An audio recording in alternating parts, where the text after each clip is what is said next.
আদিবাসী জনগোষ্ঠীৰ কাৰণে আটাইতকৈ উপহাৰ বা কিবা কি বুলি কয় উপহাৰ বিচাৰ ৰেকৰ্ডত আহি পৰিছে। প্ৰমোদ বড়ো ডাঙৰীয়া বিজেপি চৰকাৰ আৰু UPPL চৰকাৰৰ সবচে ডাঙৰ কাম কৰিব পৰা বিচাৰ গভৰ্ণমেণ্ট আদিবাসীবিলাকৰ কাৰণে আছে। আপোনালোকে বা গম পায় না নাপায়? কোনো দিন 17 বছৰ হাগ্ৰামা মহিলাৰেও চৰকাৰ কৰিলেও এই কামটো কৰিব পৰা নাছিল। কিন্তু এতিয়া প্ৰমোদ বড়ো আৰু বিজেপি চৰকাৰ এই কি বুলি কয় ট্ৰেক্টৰৰ চৰকাৰ পদুম ফুলৰ চৰকাৰ এই কামটো কৰিব পাৰিছে। যাৰ কাৰণে শুনিছোঁ এই উপহাৰৰ কাৰণে এই আটাইতকৈ ডাঙৰ উপহাৰৰ কাৰণে আদিবাসীবিলাক বোলে প্ৰমোদক এৰিবই নোৱাৰে।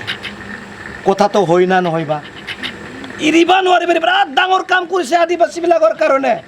এইটো হ'ল কি জানে? টিফিন। টিফিন আটাইতকৈ মানে পুৰা সাৰা ইণ্ডিয়াত গম পোৱাকৈ 60 টাকাৰ টিফিন দিছে। পাইছে না পোৱা নাই? নাই পোৱা নাই। আপোনালোকৰ ক'ত পাব? এই কিবা দিছে, ডিমাকুচি বাগানত দিছে, ৰঙাজুলিত দিছে 60 টাকাৰ টিফিন। এই টিফিনটো নাপালে বোলে আদিবাসী বোলে প্ৰমোদক ভোটে নিদিয়ে। হয় হয় বা হয় না নহয়? অঁ ভোটে নিদিওঁ সিহঁত। সেই টিফিনটো নি কিবা পৰিৱৰ্তন আনিব পাৰে। হা সেইটো বিচাৰিছিল নেকি প্ৰমোদ বড়ো ডাঙৰীয়াৰ পৰা এই টিফিনটো?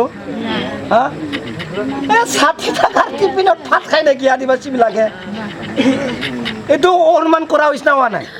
অসন্মান কৰা হৈছে। এতিয়া ঘৰতে আৰামছে টিফিনটো আছে বুলি কোনোবা বোলে এই গা ধুই থাকে না, বাথৰুমত ৰাখি পেলাই কিবা কৰিছে। এতিয়া প্ৰমোদ আহিলে কওক, এই আদিবাসীৰ এই কিবা এই বিজেপিৰ নেতাবিলাক আহিলে কওক আপোনালোকে আমাৰ কাৰণে কি কৰিছে।